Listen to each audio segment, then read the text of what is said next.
तो चलिए एक बार फिर से आप सभी का स्वागत है हमारे चैनल पर। देखिए आज के इस वीडियो में बात करने वाला है क्लास 10 सोशल साइंस की। देखिए आपका जो एग्जाम 7 अप्रैल को लिया गया है उसका ये क्वेश्चन पेपर है। आज हम लोग मिलाने का प्रयास करेंगे तो कितना सही है कितना गलत है। तो चलिए हम लोग मिलाने का प्रयास करते हैं अपना प्रश्न को। देखिए आपका जो पहला यहाँ पर प्रश्न पूछा गया था कि फ्रांस में प्रथम विद्रोह कब हुआ था। देखिए प्रथम विद्रोह यहाँ पे हुआ था आपका जुलाई 1830 में, यानी कि करेक्ट आंसर आपका ऑप्शन नंबर ए हो जाएगा। फटाफट मिलाते रहिएगा और लास्ट में आप लोग कमेंट करके बता दीजिएगा।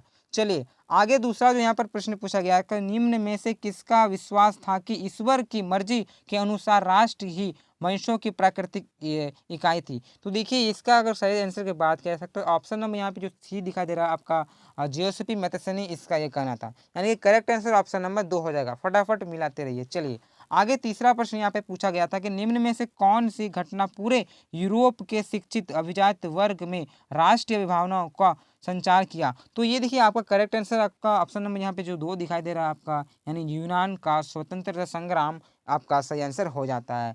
चलिए आगे बात कर लेते हैं चौथा प्रश्न की। और यहाँ पे प्रश्न जो पूछा जा रहा है कि 1848 में यूरोप देशों के किसान मजदूर किन कारणों से विद्रोह कर रहे थे। तो देखिए कारण यहाँ पे पूछा गया ना, तो ये सभी के सभी हो जाएंगे, गरीबी भी हो जाएंगे, भुखमरी भी हो जाएंगे और बेरोजगारी भी जाएंगे, यानी कि करेक्ट आंसर आपका ऑप्शन नंबर 4 जो दिखाई दे रहा है आपका सही से उत्तर हो जाता है। चलिए पांचवा प्रश्न को देख लेते हैं। और यहाँ पे प्रश्न पूछा जा रहा है कि निम्न में से किसने अपने उद्देश्यों के प्रसार के लिए यंग इटली नामक गुप्त संगठन बनाया था। देखिए जो यंग इटली गुप्त संगठन है ये जो बनाया था मतलब मैथेसनी ने बनाया था। तो देखिए करेक्ट आंसर यहाँ पे जियोसफी मैथेसनी ऑप्शन नंबर यहाँ पे जो 2 दिखाई दे रहा है आपका सही से उत्तर हो जाता है। बहुत ही सिंपल सा यह क्वेश्चन पूछा गया था। चलिए आगे देखिए छठा प्रश्न क्या पूछा जा रहा है कि प्रथम विश्व युद्ध के रक्षा ठीक है व्यय में भारी इजाफा होने के कारण खर्चे की भरपाई के लिए निम्न में से क्या कारण बताया।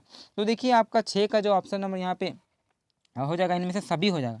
तो करेक्ट आंसर ये आपका ऑप्शन नंबर 4 हो जाता है। आगे सातवां प्रश्न देख लेते हैं। यहाँ पे पूछा जा रहा है कि अहिंसा का धर्म सभी भारतीयों को एकता के सूत्र बांध सकता है। देखिए जो अहिंसा वाली जब बात आती है तो हम लोग बिना देखे हुए हम लोग गांधी जी की बात करते हैं। तो देखिए यहाँ पे जो बात आता है गांधी जी की बात हो रहा है, यानी कि सही आंसर आपका ऑप्शन नंबर यहाँ पे एक दिखा दे रहा है आपका महात्मा गांधी, आपका सही से उत्तर हो जाता है।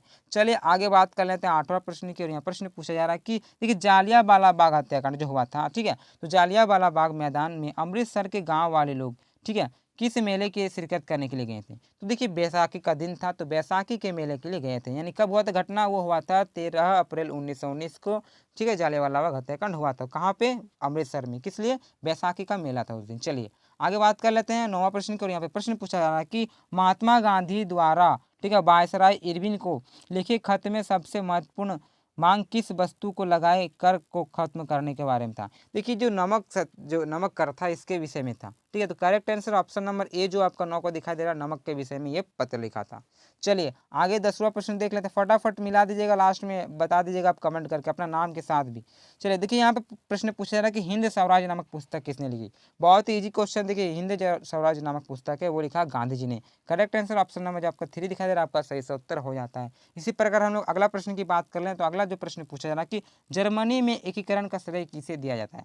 तो देखिए एकीकरण अगर जर्मनी की बात किया जाता है इसका जो श्रेय दिया जाता है वो दिया जाता है बिस्मार्क को, यानी कि आपका ऑप्शन नंबर यहाँ पे जो ओ दिखा मतलब ओटोमन बिस्मार्क लिखा हुआ आपका सही उत्तर ऑप्शन नंबर जो 3 है आपका सही उत्तर हो जाता है ठीक है, बिस्मार्क को दिया जाता है।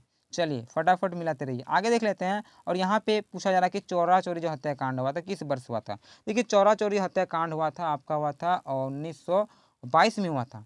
कब हुआ था, 1922 में, 5 फरवरी 1922 में हुआ था, गोरखपुर में हुआ था। चलिए आगे देख लेते हैं। 13वां प्रश्न पूछा रहा कि पवन द्वारा मैदान अथवा ढालू क्षेत्र में मृदा को उड़ा ले जाने की प्रक्रिया को क्या कहा जाता है। देखिए जो मृदा को उड़ा कर ले जाता है उसे करते हैं मृदा अपरदन ठीक है। करेक्ट आंसर ऑप्शन नंबर यहाँ पे जो 3 आपका दिखाई दे रहा होगा मृदा अपरदन आपका सही सा उत्तर हो जाता है। चलिए आगे बात करें तो 14वां प्रश्न की। और यहाँ पे प्रश्न जो पूछा जा रहा है कि उत्पत्ति के आधार पर संसाधन को 2 भागों में विभाजित किया गया, वो कौन से कारण है उनका नाम बताना है। देखिए उत्पत्ति के आधार को 2 भागों में बांटा गया, एक तो आपका जैव है एक अजैव है। तो देखिए अजैव अजैव आपका ऑप्शन नंबर यहाँ पे 3 में दिखाई दे रहा होगा। तो करेक्ट आंसर आपका ऑप्शन नंबर 3 आपका सही से उत्तर हो जाता है। आगे बात कर लेते हैं 15वां प्रश्न की। और यहाँ पे जो प्रश्न पूछा जा रहा है कि निम्न में से किस मृदा को रेगुड़ मृदा कहते हैं। देखिए जो रेगुड़ मृदा काली मृदा को कहते हैं और कहाँ पाया जाता है, गुजरात वाला क्षेत्र में पाया जाता है। तो करेक्ट आंसर आपका रेगुड़ मृदा काली मृदा को कहा जाता है, यानी कि आपका ऑप्शन नंबर 2 आपका हो जाएगा सही से उत्तर।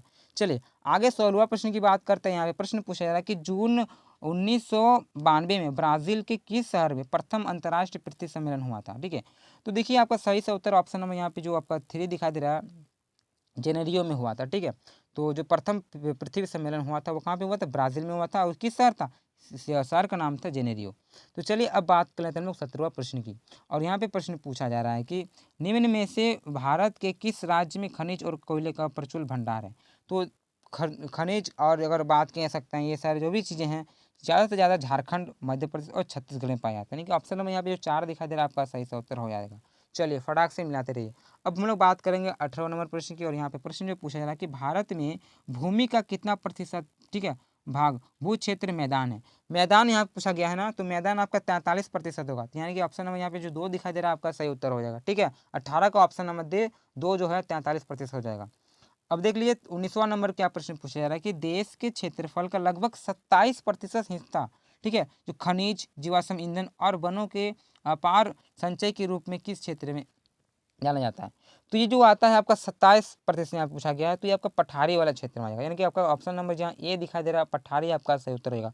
19 का ऑप्शन नंबर ए पठारी। चलिए अब हम लोग 20वां प्रश्न की बात कर लेते हैं। और यहाँ पे जो प्रश्न पूछा जा रहा है कि पंजाब में भूमि निम्नीकरण के मुख्य कारण है, बहुत ही छोटा सा सिंपल सा आंसर, आपका सही उत्तर अधिक सिंचाई हो जाएगा। ठीक है, ऑप्शन नंबर 3 जो दिखाई दे रहा अधिक सिंचाई सही से उत्तर हो जाएगा। चलिए अब आगे यहाँ पे क्या पूछा जा रहा है कि निम्न में से किस प्रांत में सीढ़ीदार सोना मतलब जिसे कि सोनापी खेती कहते हैं? तो देखिए ये जो उत्तराखंड में है, ठीक है, तो उत्तराखंड यहाँ पे ऑप्शन कहीं नहीं है। ठीक है, क्या है? उत्तरांचल है। उत्तरांचल को ही उत्तराखंड बोलते हैं, याद रखिएगा। ठीक है, तो आपका करेक्ट आंसर ऑप्शन नंबर 2 हो जाएगा। बहुत सारे बच्चे कंफ्यूज रहते हैं। ठीक है, तो यहाँ पे उत्तराखंड नहीं है, उत्तरांचल है, दोनों एक ही है। तो आपका करेक्ट आंसर 21 का ऑप्शन नंबर 2 हो जाएगा। चलिए आगे यहाँ पर 22वां प्रश्न क्या पूछा जा रहा है कि भारतीय वन्य जीव अधिनियम किस वर्ष लागू किया गया था? देखिए ये जो लागू किया गया था आपका 1927 में लागू किया गया था। कब? 1927। आपका करेक्ट आंसर ऑप्शन नंबर 2 हो जाएगा।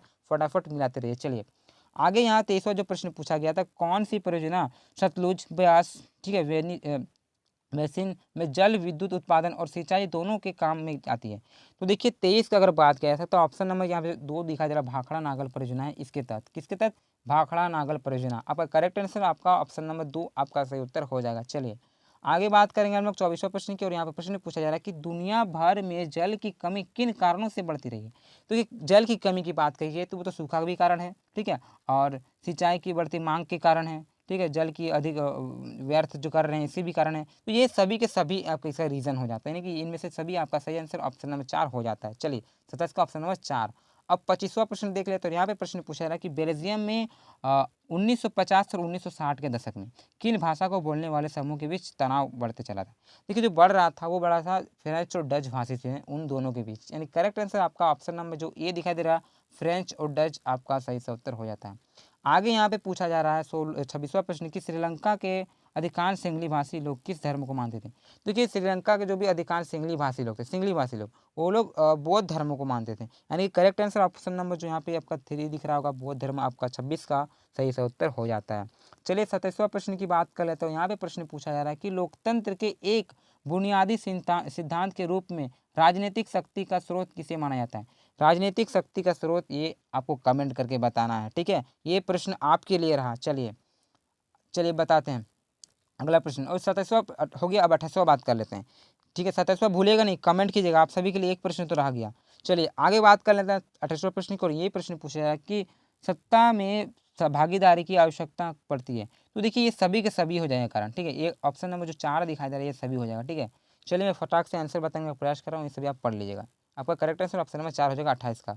अब यहाँ हो गया आपका 29वां प्रश्न पूछा जा रहा है कि निम्न में से किस प्रकार का टकराव आगे बढ़कर अक्सर हिंसा और राजनीतिक अस्थिरता का रूप ले लेता है?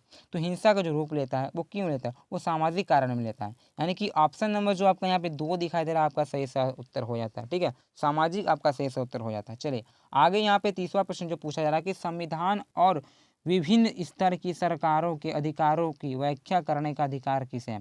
तो ये है न्यायालय को। ठीक है, जो न्यायपालिका है इसको अधिकार दिया गया है। तो करेक्ट आंसर ऑप्शन नंबर यहाँ जो आपका न्यायालय दिया दे रहा आप दिखा है आपका सही उत्तर हो जाता है। चलिए आगे यहाँ पे 31वां नंबर जब प्रश्न पूछा जा रहा है कि पुलिस, व्यापार, वाणिज्य, कृषि और सिंचाई जैसे महत्वपूर्ण विषय, ठीक है, किस सूची के अंतर्गत आता है?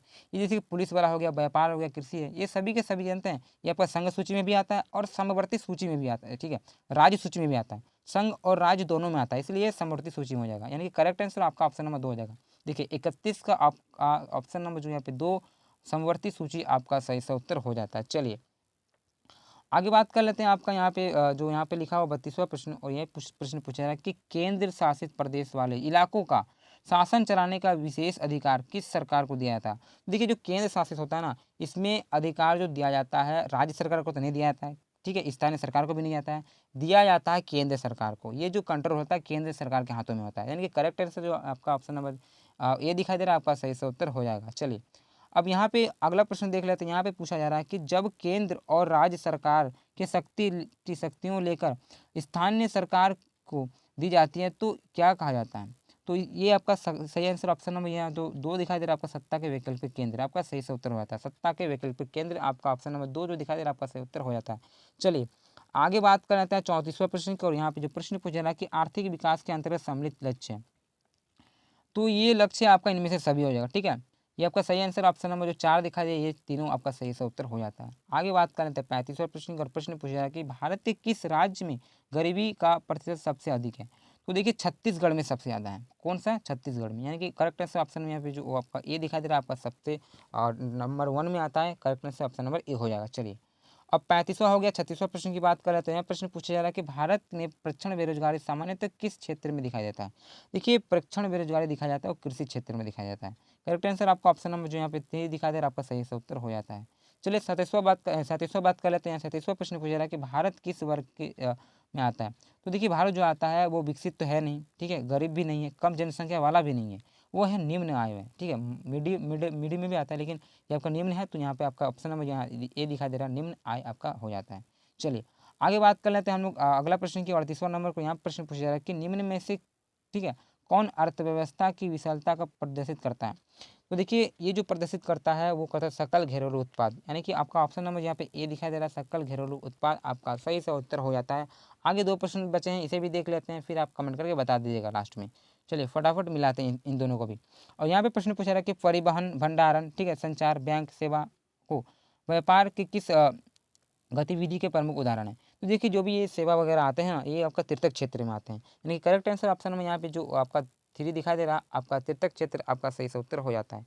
अब बात कर लेते हैं अंतिम प्रश्न और 40वां प्रश्न जो कि बहुत ही महत्वपूर्ण है। ये देख लेते हैं क्या प्रश्न पूछा रहा है कि कृषि क्षेत्र के श्रमिकों में किस प्रकार की बेरोजगारी पाई जाती है। तो कृषि क्षेत्र में जो पाई जाती है वो प्रच्छन्न बेरोजगारी, ठीक है, तो प्रच्छन्न बेरोजगारी। तो करेक्ट आंसर आपका ऑप्शन नंबर जो 2 दिखाई दे रहा अल्प बेरोजगारी आपका सही उत्तर हो जाता है, ठीक है, अल्प बेरोजगारी यानी कि ऑप्शन नंबर 2 दिखाई दे रहा है आपका सही से उत्तर हो जाता है, ठीक है, क्योंकि प्रच्छन्न बेरोजगारी यहाँ पे है नहीं, इसी को अल्प बेरोजगारी कहते हैं, यानी कि आपका ऑप्शन नंबर जो 2 है आपका 40 का सही उत्तर हो जाता है। इसी प्रकार आप सभी ने मिला लिया अपना उत्तर, अब फटाक से कमेंट करके बता दीजिए कि आपका कितना सही हुआ। तो चलिए हम लोग दूसरे वीडियो में मिलते हैं, तब तक के लिए धन्यवाद। और एक बात आपके लिए, जो आपका एग्जाम होने वाला है 9 को, इसलिए मैंने हिंदी का वीडियो बना रखा है, ठीक है, अब अपलोड कर देंगे, तो उसे भी देख लीजिएगा, ठीक है। तब तक के लिए धन्यवाद, दूसरे वीडियो में मिलते हैं। जय हिंद, जय भारत।